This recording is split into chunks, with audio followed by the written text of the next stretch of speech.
Masak apa, Bi? Tanya Nafisah kepada Bi Ami yang sudah sibuk di depan kompor.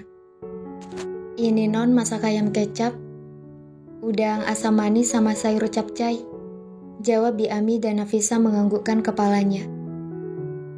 Ada yang bisa Nafisah bantu, Bi? Tanya Nafisah yang ingin membantu memasak juga karena dia bosan kalau cuma diam saja. Gak ada, non. Lebih baik non duduk saja, nanti saya dimarahi sama Tuan Adnan kalau non ikut masak. Jawab dan larang Bi Ami. Tadi Tuan Adnan pesan sama saya untuk tidak memperbolehkan non memasak atau melakukan apapun. Beritahu Bi Ami dan membuat Nafisah mendengus dengan kesal. Nafisah bukan tipe anak yang bisa diam dan juga diminta buat diam. Kalau dia diam saja, maka dia akan sangat bosan. Dari kecil, Nafisah adalah tipe anak yang sangat suka bergerak dan beraktivitas. Dia tidak suka diminta buat diam saja dan tiduran di kasur kalau dia sedang tidak jatuh sakit. Sekarang oleh Adnan dia harus diam saja karena Adnan sudah memperingati Bi Ami untuk tidak memperbolehkan Nafisah mengerjakan apapun.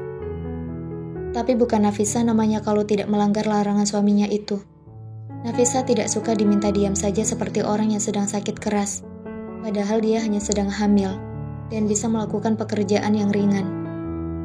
Bi, Nafisah mau makan salad, beritahu Nafisah ke Bi Ami. Biar Bibi yang buatkan, kata Bi Ami. Gak mau, Bi. Nafisah mau buat sendiri saladnya. Tolak Nafisah dengan ekspresi wajah yang dimalas-malaskan biar Bi Ami kasihan dengannya. Tapi non, nanti saya kena marah oleh Tuan Adnan, kata Bi Ami yang takut kena amukan Adnan kalau Nafisah mengerjakan sesuatu. Gak apa-apa, Bi. Nanti biar Nafisah yang bicara dengan Mas Adnan. Bibi tenang aja, kata Nafisah yang masih berusaha membujuk Bi Ami.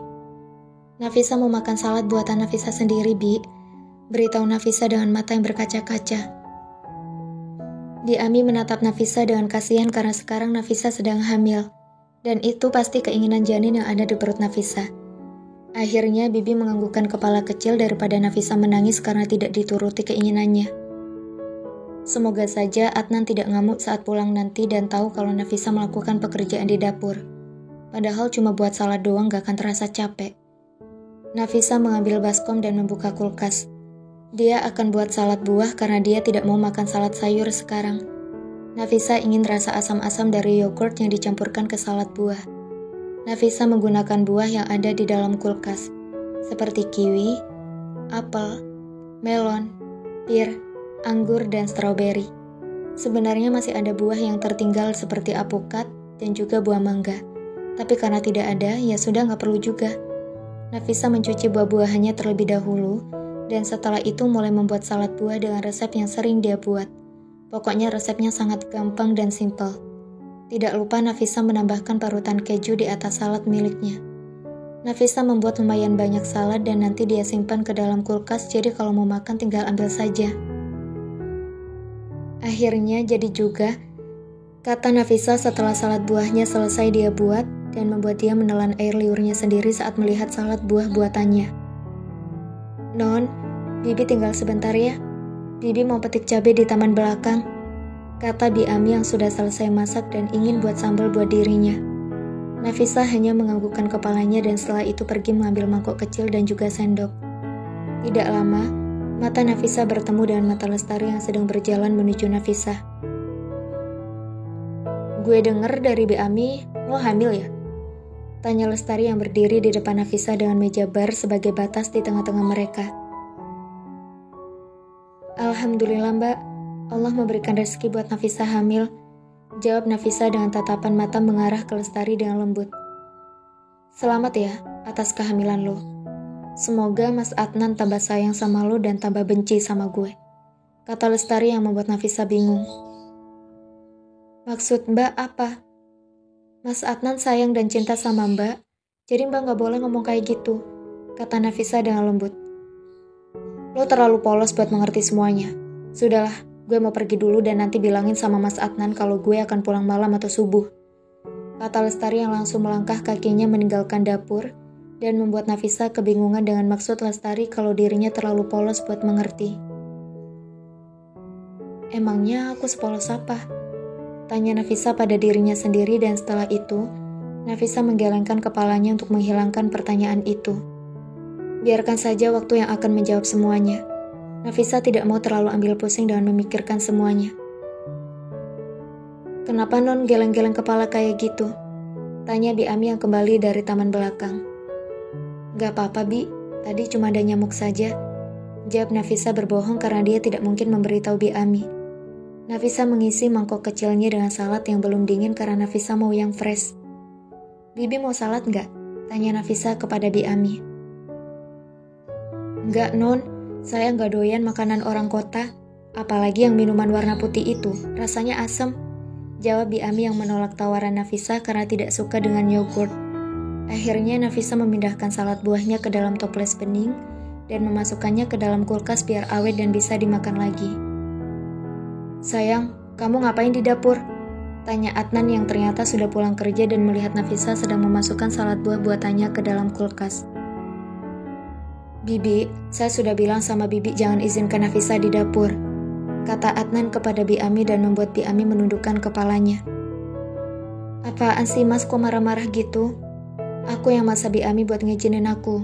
Jadi Mas marahnya ke aku, bukan Bi Ami, kata Nafisa menatap Adnan dengan malas.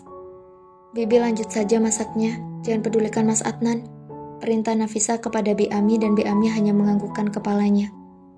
Nafisa mengangkat mangkok kecil berisi salad ke meja makan, dan Nafisa duduk di kursi meja makan untuk menyantap salad buah buatannya. Aku lagi ngidam mau makan salad buah buatan aku sendiri. Emang salah ya kalau aku memujudkan ngidamku? Beritahu dan tanya Nafisa kepada Adnan yang langsung terdiam.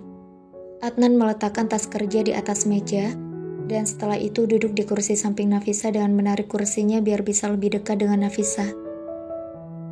Mas cuma gak mau kamu kecapean sayang. Mas gak mau kamu sama calon anak kita kenapa-napa, kata Adnan dan menyandarkan kepalanya di atas meja dengan arah pandangan menatap Nafisa yang sedang menikmati salad buah buatannya. Jangan lebay Mas, aku gak akan kecapean kalau cuma masak doang. Lagian aku malah lebih merasa capek kalau cuma diminta diam saja tanpa melakukan apa-apa, kata Nafisa.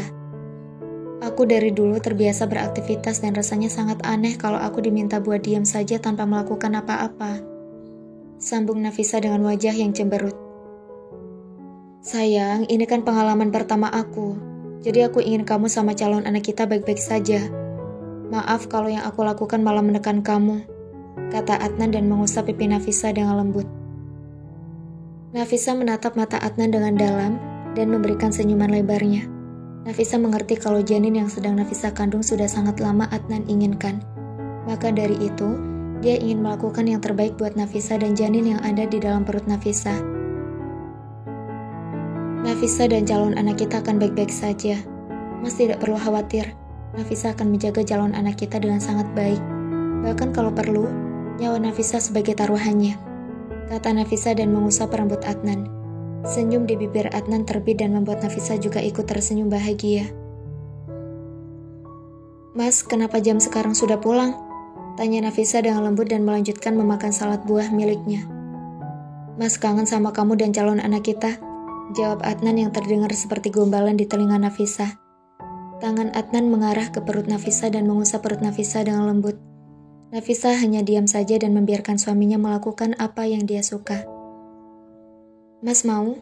Tanya Nafisa dan Adnan menggelengkan kepalanya untuk menjawab pertanyaan dari Nafisa. Mas mau minum kopi, jus, atau air putih? Tanya Nafisa lagi. Mas nggak haus, Mas hanya ingin kamu ada di samping Mas, kata Adnan dan Nafisa hanya menatap Adnan sebentar, setelah itu dia fokus memakan salad buahnya. Nafisa merasa risih kalau ditatap seperti itu oleh Adnan. Apalagi Adnan tidak mengedipkan matanya sama sekali saat menatap Nafisa. Akhirnya dengan iseng, Nafisa menyodorkan sendok yang berisi salad buah ke mulut Adnan. Buka, minta Nafisa dan dengan sukarela Adnan membuka mulutnya tanpa Nafisa paksa. Nafisa memasukkan 1 sendok salad buah ke mulut Adnan dan Adnan langsung mengunyah. Enak kan? Tanya Nafisa dan Adnan menganggukkan kepalanya dengan cepat. Kalau enak, Mas habiskan ini. Aku kenyang, kata Nafisa dan menyodorkan mangkok kecil yang masih berisi setengah salad buah. Suapin, jawab Adnan dengan manja dan memeluk Nafisa dari samping. Nafisa menyuapi Adnan salad buah itu dengan telaten dan juga sabar dengan tingkah Adnan yang seperti anak kecil baru ketemu induknya. "Mas, tadi Mbak Tari pamit mau pergi katanya. Pulangnya nanti malam." Nafisa menyampaikan pesan Lestari yang tapi tidak semua karena Nafisa tidak mungkin menyebutkan satu kata itu. "Pergi kemana?" tanya Adnan dan Nafisa menggelengkan kepalanya, yang mengartikan kalau dia tidak tahu karena Lestari hanya berpesan seperti itu saja tanpa bilang tujuannya. "Biar saja dia, mungkin kumpul sama teman-teman arisannya," kata Adnan yang sudah terbiasa dengan tingkah Lestari yang bisa pergi tanpa pamit dan memberitahukan tujuannya. Adnan menggelayuti manja dengan Nafisa dan membuat Nafisa sedikit risih. Orang yang tadi ngomel-ngomel sekarang malah sangat manja kepadanya. "Sudah mas, aku risih kalau gini terus," kata Nafisa dan membuat Adnan cemberut. "Mas cuma mau manja-manja dengan istri mas, memangnya salah?" tanya Adnan dengan wajah yang dibuat-buat sedih dan membuat Nafisa menatap Adnan dengan malas. Tanpa mereka sadari, dari arah dapur seorang perempuan parubaya memperhatikan kebahagiaan yang ada di meja makan. Siapa lagi orang itu kalau bukan Bi Ami? Bi Ami tersenyum bahagia melihat tuannya itu sangat manja dengan istri keduanya. Sudah lama Bi Ami tidak melihat tuannya sebahagia dan semanja itu. "Semoga kebahagiaan tuan sama Nona Nafisa bisa bertahan lama," kata Bi Ami dan setelah itu pergi meninggalkan dapur karena tidak mau mengganggu pasangan yang sedang bahagia itu.